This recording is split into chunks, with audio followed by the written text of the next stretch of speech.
Good afternoon and welcome. I'm your host, Kaylynn Pride, and this is a show where we let you know what's happening around campus.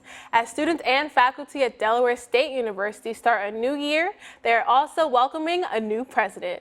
Dr. Tony Allen, who first served as the university's provost, is now the 12th president of Delaware State University.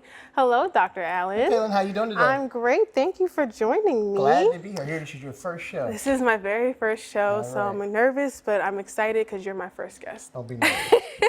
All right, so let's just jump into it. Okay. First question, how does it feel stepping into your new role as president? It feels great. It feels great. I've been at the university for about 2.5 years. As I've told people, I've been chasing Delaware State University for a long time. It's been a lifelong journey for me, both to be at an HBCU and to be at Delaware State University. So to have the opportunity to have learned the university quite well over the last couple of years and now to enter as its 12th president is quite humbling for sure, but also incredibly exciting because I know of the enormous possibilities this university holds. All right.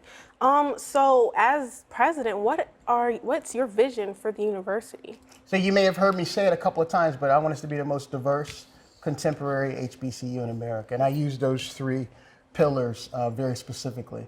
Our diversity is already a great strength of ours. We are a historically black college for sure, but we represent students from 23 different countries and faculty from 44 different countries. And when you think about diversity in our smaller, more connected world, we can do it better than most and can prove that when you have a diverse population of students, staff, and faculty who are all interested in access to quality education, you can really set the agenda not only for your community, but for the nation and the world. Contemporary is important as well. We want to feel like this is a place where students want to come, where faculty want to be as well, and where we can give you real world tools that really help you prepare yourself for the 21st century. This is one of the ways we're doing that actually. So to have you running your own show on campus as a student is important to us as well. Thank you. And the final thing is historically black college university. Yes. As you know, we are a rich, rich institution. And historically black colleges and universities across the country are very important. Many people often ask me, do you think HBCUs are still relevant? My answer is always the same. If you didn't have us, you'd have to invent us. Amen. So with that being said, what are your top priorities? Like, what are the first things that you really want to tackle as president? The first is culture. I want our students, staff, and faculty to really be proud about this institution and to be able to interact and work with each other in a really thoughtful way as we move forward. Some of that has to do with how we communicate with each other. Some of that has to do with the tools we provide to each other. And some of that is making sure that our vision is aligned to tackle the toughest challenges in our state. The second is the student experience. I want the student experience to be core to who we are. We already had a great president, Dr. Michoud, whose mantra was student first. We want to continue that legacy as well. And then the exposure and profile. This is a top-notch university. HBCU or otherwise, it's a top-notch university. And I think the world needs to know that, and we're going to make sure that happens. I agree, and you talked about students being proud. Well, I am definitely a very, very proud Hornet. I know that. I just want to put that out there.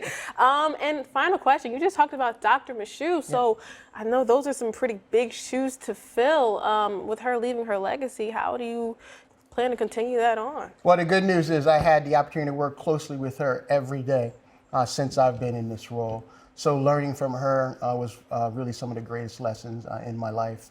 She really taught me how to put students first, what that really meant besides the words, and also to carry the legacy on in a thoughtful way. We are, as you might know, not only a fine university, but an economic engine in the state of Delaware and in Kent County. We have about $260 million of economic impact to the state of Delaware, 260 million, 80 million of which is right here. That's because of folks like you. So being able to tell that story in the same way and with the same energy and talent that Dr. Michoud has, I will continue to do that. And in addition to taking us to the next level. Wow, okay, well, you are definitely putting students first, especially by being my first guest, I must say. Well, thank you. Thank you, it's been an honor. And thank you so much for coming, and this has been Around Campus.